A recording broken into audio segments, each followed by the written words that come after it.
இன்னும் கூட சொல்லணும்னா, ஒரு ஆணினுடைய வெற்றிக்கு பின்னால் பெண் தான் இருக்கிறார் என்பதற்கு எத்தனையோ உதாரணங்கள் உண்டு. என்னுடைய வெற்றிக்கு பின்னாலும் என்னுடைய மனைவி தான்.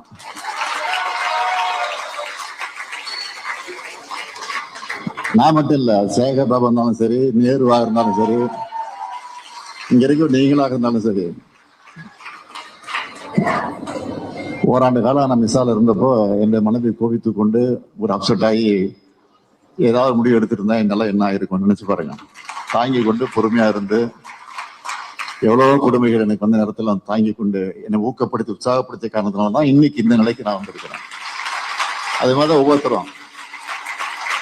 அதனாலதான் மணமக்களை நான் கேட்டுக்கொள்ள விரும்புவது, மணமகனத்தில் நான் பணிவோடு கேட்டுக்கொள்ள விரும்புவது, பொண்டாட்டி சொன்னா கேட்டுக்கணும் என்ற அந்த நிலையில